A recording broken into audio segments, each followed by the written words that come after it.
Welcome back to Mock the Mock, where we take a look at someone else's mock draft. And I'm Mocky, giving you my views, thoughts, and opinions. Be with us tomorrow. We're going to do a Walk the Mock, where you get to draft against me and the community. That's going to be a load of fun. Bit under the weather this week. Hopefully the voice doesn't go out. I'm going to try to get as much content out to y'all before it does. I ain't trying to take another 2-week break. But we got Todd McShay. This is an updated order. This is post Russell, post Carson trade mock draft. So it's gonna be a ton of fun. By the way, what's crack-a-lackin'? It's your boy Broshmo, just in case you did not know. So go ahead, become a bro and subscribe. Leave this video a thumbs up if you enjoyed the content. As always, let me know what you think in the comment section below. I always look forward to hearing from you. I do have a mock draft. It's real spicy. Check it out. It is pre Carson Wentz, but just because they got a quarterback doesn't mean they don't go quarterback. I'm just gonna say that. Let's go ahead and get into the nitty gritty, and I'm gonna scroll past this real quick because that kind of like unveils a pick later on. But let's see. What will we do first? Jacksonville Jaguars and Hutchinson. Feels like a foregone conclusion at this point that they go Aiden Hutchinson. Now that Cam Robinson, he's put back on the franchise tag.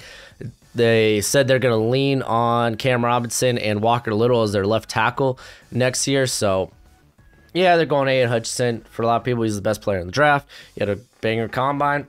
Yeah, makes a ton of sense. Pro days are happening, by the way. I'm constantly updating my whatever the hell you call it, my big board, my prospect rankings. I'm adding the new times and whatnot. So if you want to check that out, check that out. It's on the Patreon. You can get it available through that. Detroit Lions, they go Kyle Hamilton. So Kyle Hamilton, for a lot of people, top 5 prospect. I don't disagree. This is a tough predicament for the Lions. I feel like with Aiden Hutchinson now firmly going first, then there's KT. A lot of people are concerned about the character. I'm not as much. I'm not gonna lie. If you feel that way, then you feel that way. It is what it is. It could be a concern. Could be, but I'm just gonna say it wouldn't stop me from drafting him. But Kyle Hamilton, man, he's top 5 prospect for a lot of people. I think trade down would be nice. I don't know exactly who's trading up for what. Maybe maybe the Giants. Like, nah, we need one of these tackle prospects. But then what exactly are you giving it away? I don't know, man. Maybe they exercise like James Bradbury in this trade. A trade up. That way it doesn't cost them like too many extra picks. Because what was the Jets to move up for Sam Darnold with the Colts from 5 to 2. It cost them 3 second-rounders, I believe. I believe that was it. They swapped first, and it was 3 second-rounders. So they could probably throw another pick in there with Bradbury. I'm just assuming. Y'all don't like my trade value anyway, so I guess it doesn't matter. Regardless, it's Kyle Hamilton here. I'm going to make no ifs, ands, or buts about it. Let's take a look at what the Texans do. They go Ike Ekwonu. For me, hey, Evan Neal is still my OT1. I'd still be going with Evan Neal. A lot of people think Ike's a lot closer than that. Some of them have his OT1. Listen, they're all great prospects. I would throw Charles Cross into that as well. For me, they're all top 10 prospects. However you feel, go with the tackle that you find the best. KT could be an option here as well. And then the New York Football Jets get Evan Neal. I think this is like a best case scenario, honestly. Like, if Evan Neal makes it here to the Jets, that's a win. That's a dub. That's a dub. Just like Jameis freaking Winston, just eat that dub. Like Evan Neal, oh, that's nice. A guy that has guard experience, but you're playing that dude at tackle anyway. There's been the Mekhi Becton, kind of like you're worried about can he stay on the field, and then he came back from injury, kind of out of shape and overweight. What? They got George Fant. Sounds like they're trying to extend him. I don't know. We'll see more on that. But Evan Neal's a huge dub. And then the New York Football Giants, this is where we take a turn. They going Trayvon Walker. Listen, the way he tested out, he's going in the top 10. That's just a fact. Like, he tested out phenomenal for a 272-pounder. Like, it's ridiculous. He may not be a finished product by any means, but you're going to bet on those type of traits, that type of athleticism. You're going to bet on that. That's the draft. You're trying to bet on these freaks that they turn into Pro Ballers. So, I don't know, like, because I would still be hesitant knowing that the Carolina Panthers are the next pick. Like, okay, can we get away with maybe, like, I always try to big brain it. Can we get away with maybe taking Charles Cross here and then taking Trayvon Walker at 7? Then you talk about maybe teams trying to trade up. I don't know, man. I don't know, because the Panthers, like, you know, they probably want to trade out of that position, but then what team is trading up for what, you know? You're really rolling the dice. That Panthers pick is literally, it's kind of how the rest of this draft will shake. It sits around that pick 6. So they go with Walker here. The pass rush does need to be addressed. Oh, man. But, yeah, I would have gone Cross. And actually for this very reason, because Charles Cross goes to the Panthers. Because now you're in a predicament where it's like, if you're the Giants, do we trade down? Oh my gosh, I'm getting hit with the sneezing fit. Do we trade down? Like, if you're the Giants, like, or do we're just like, you know what, we're just gonna take Linderbaum, we're just gonna take Zion Johnson and whoever we kind of fancy, because we do need to address the offensive line. That's kind of the predicament that they're in. Kind of sucks. Oh, excuse me. I don't want to be sniffling in the mic all draft. Let's just go to the Giants pick. All right, so they take Garrett Wilson. Okay, so they go complete opposite in this one.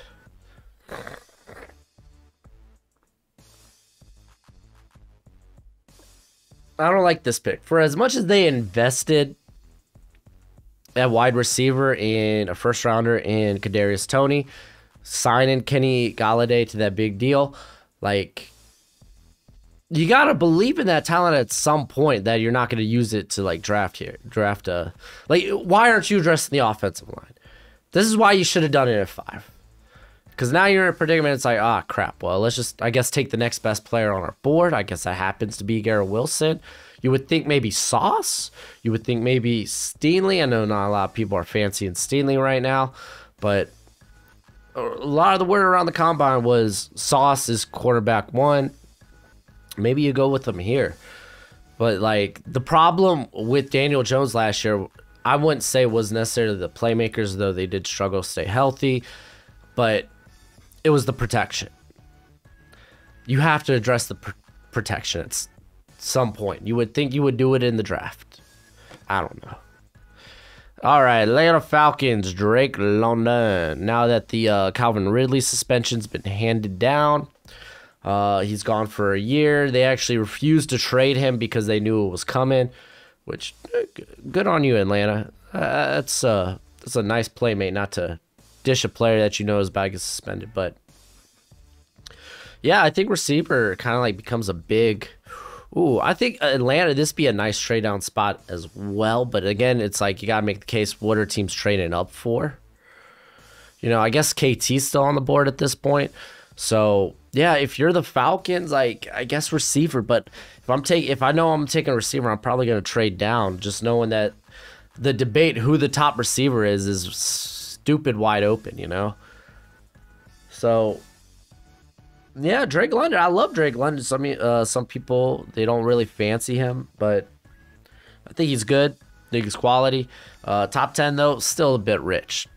Seattle Seahawks, they go KT, just falls to him here. That's just great value.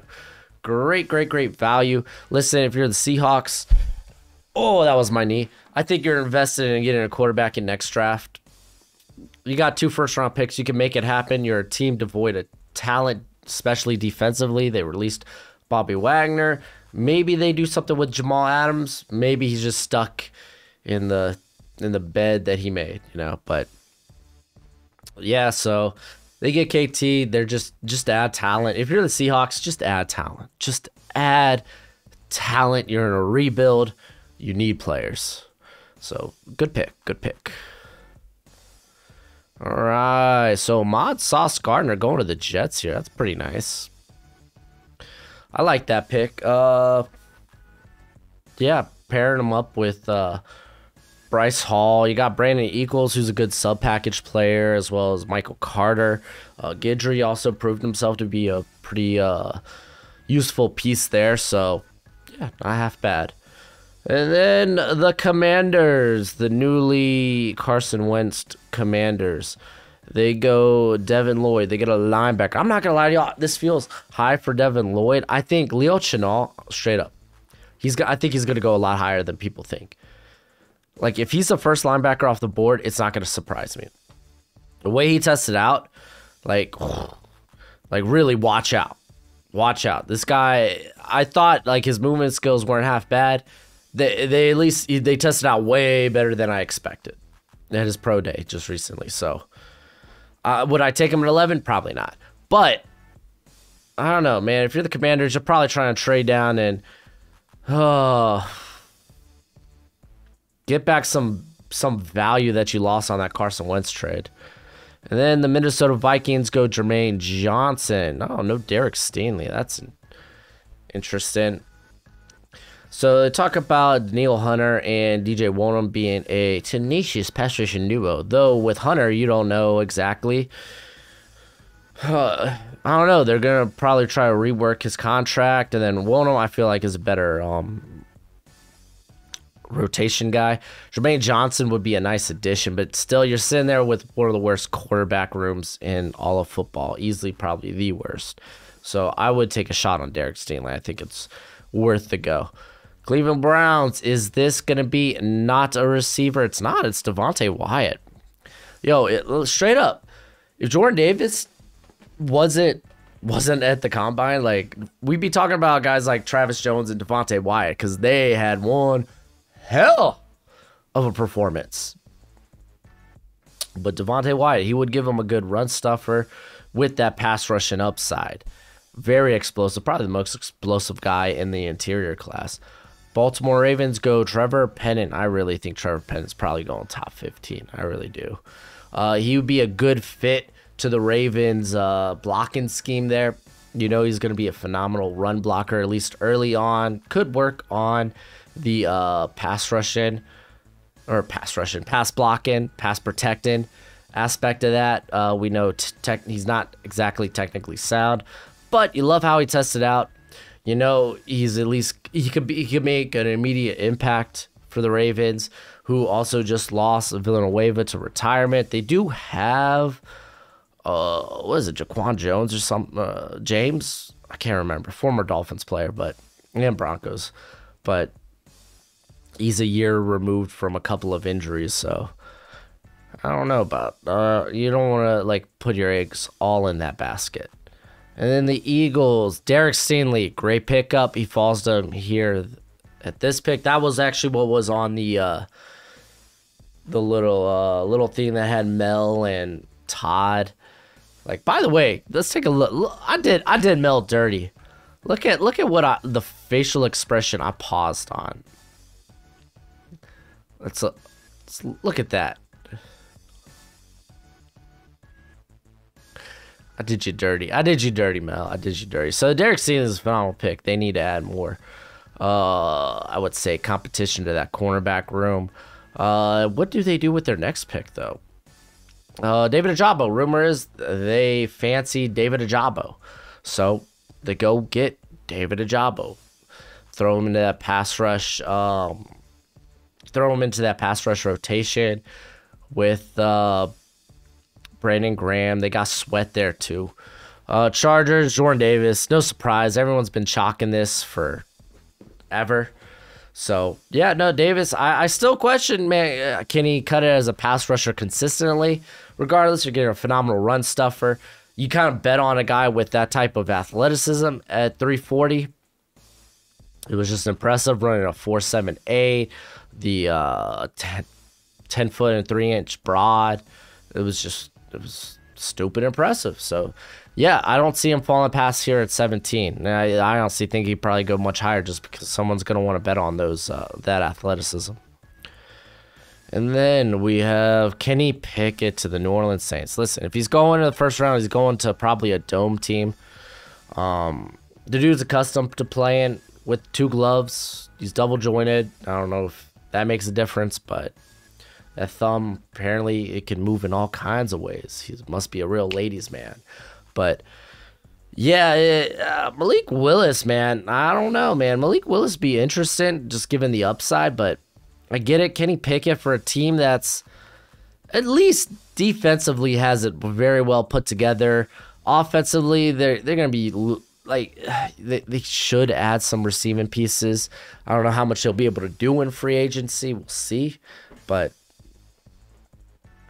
yeah, they go Pickett here. I'm not in love with it, but I mean, y'all know my beef with Kenny Pickett. And then Chris Olave going to the Eagles. They got a guy that I think he could be an immediate great number 2. He can win on all levels of the field. He's not just a burner. We forget he's a polished route runner. But yeah, I think grabbing more receiving talent, I think some people would probably expect or would rather maybe a more hefty type of receiver, maybe a Treylon Burks here, but it is what it is. I'm not gonna argue with this. I like Chris Olave a lot. Then the Pittsburgh Steelers go Malik Willis. It's no secret that the Steelers, Mike Tomlin was courting Malik Willis and his family, so to speak. So, yeah, I mean, he brings up that they could sign a guy like apparently Mitch Trubisky is going to be a hot name on the market. Oh boy. But they could sign someone while they get Malik Willis, like while they work on him, work on developing him, work inside a structure. Can you make better decisions? But that like his upside is truly immense. It's just in terms of being an NFL quarterback and doing NFL quarterback things, he's just not there yet. And the New England Patriots go Nakobe Dean, next linebacker off the board. Again, this is a spot I'd probably take Leo Chenal. I'm kind of curious what the NFL will think. Not necessarily think, but how will they feel about his size or lack thereof? How will he test out? We got to wait till his pro day. But I like Dean. The dude was making plays nonstop. Like multiple plays a game, the dude was good. Let's see what these Raiders do. They go with Treylon Burks, so they get a nice big receiver for Derek Carr, who is now the worst quarterback in his division. That kind of sucks.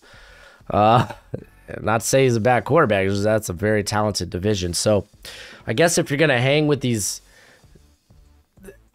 now troublesome offenses with Justin Herbert, Patrick Mahomes, and Russell Wilson, you got to be able to like retaliate.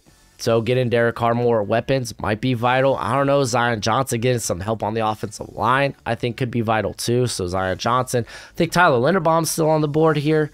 Maybe you go the cornerback position because I believe Trent McDuffie's still there. I still like Trent. I know some of y'all have y'all's qualms with him, but I don't know. It's not a bad pick. There's a variety of ways. With free agency going to be underway in the next few days, we'll get to know more of maybe what these teams the direction they may or may not head in. What about the Cardinals? They go Trent McDuffie. Hey man, they're happy with Byron Murphy, so why not pull from Washington again? I think McDuffie's actually a better prospect than Murphy, so they're talking about is more of a traditional nickel role. Well, I mean, he's a guy that we saw this year he could play outside. And I honestly would probably put Marco Wilson in that nickel role. regardless, they need to add more talent to corner anyway, so hopefully it's just not Murphy, McDuffie, and Wilson that they're relying on. Cowboys go George Karlaftis, best player on the board. Listen, this game translates well, man. I think they're going to move on from DeMarcus Lawrence just because of his contract. Because it sounds like they try to restructure it, and he wasn't having it. And despite his sack total, or lack thereof, the dude's still one of the more disruptive edges in football. That's just a fact, man. When that guy's on the field, dude, he makes plays. It's just he was hurt last year. But yeah, if they do move on from him, because they are in they're very tied to a certain contract. I'll just say don't pay running backs. But but yeah, they've been restructuring some deals. Sounds like they're moving on from also Mari Cooper, but I don't think they'll probably go receiver. I think that might be maybe more of a day 2, even day 3. I think addressing the defense and maybe addressing the offensive line should be in the forefront of what the Cowboys do in this class. And Karlaftis just falls to him here at 24. That's nice. Jameson Williams, man, going to the Bills, man. That's crazy. I mean, that's kind of sexy. I mean, he's a guy you could line up there in the slot or on the outside. It just gives Josh Allen some tasty weapons to work with Stephon Diggs and Gabriel Davis. That's just nice. I wonder Isaiah McKenzie. He's a solid player. I hope they retain him. He's not that bad. He's a good wide receiver 4. And if called upon, wide receiver 3. And then Tyler Linderbaum going to the Tennessee Titans. So they just re-signed Harold Landry. Big deal. He deserves it. Good for him. Ben Jones is going to free agency. They did just release Roger Southwold. Hey, if Linderbaum makes it here, take him in a heartbeat. And then Kenyon Green going to the Bucks. Zion Johnson still on the board, right? I mean, I thought I would say Kenyon Green, he may have had a rough combine, but I still think he's a first rounder. I do think Zion Johnson probably eclipsed him. They list him at center. He never actually played center at A&M. But I mean, I think going guard here does make a ton of sense with Ali Marpet retiring. Ryan Jensen not retiring, but being a free agent. You would think that maybe Zion Johnson, the guy who, I mean, granted, he was learning center on the fly, but still, it wasn't bad. You would think a guy with that type of versatility, also the versatility, I think he could still play tackle at the NFL level with the way he tested out. Keep in mind, I think he was in 2020 he was playing left tackle. I know in 2019 he was. I can't remember if in 2020 he was. I think he was because they just moved him to guard in 2021. But I think I would have gone with Zion Johnson. In all honesty, I think this is the floor for Zion Johnson. And then Jahan Dotson going to the Packers. They get a very talented route runner, very explosive player. I like this. I like Jahan. I have a hard time kind of projecting him into the first round, but it kind of is what it is, man. Dude's a great player. I would say him and Olave are probably the safest in terms of their floor. I think they're going to be quality wide receiver 2s in the league. So yeah, I like Dotson a lot, man. It's just with that size, I don't know what his ceiling is in terms of being a wide receiver 1 would be, but you don't have to worry about that. Devontae Adams is back. He needs a running mate. And then they got a trade. My Dolphins don't even pick in here. What the heck? So Atlanta jumps the Dolphins. La-di-da. Dolphins don't even get a pick. I don't mind. Honestly, trading back, great option for the Dolphins. And they go Matt Krause. So, okay, the Dolphins look to consider... Ryman and Lucas are actually would be great options for the Dolphins. So, I don't mind. Matt Corral, listen, I got him listed as second round. I think Desmond Ridder he's just got the better upside. He's got the stronger arm. I'm not that high on Matt Corral, but also the quarterback class isn't great, and I don't know. Matt Corral, Sam Howell's still on the board. Y'all know I love Sam Howell. So, like, I don't know. Hey, your Chiefs are about to pick Gojo. I don't like this pick for Atlanta.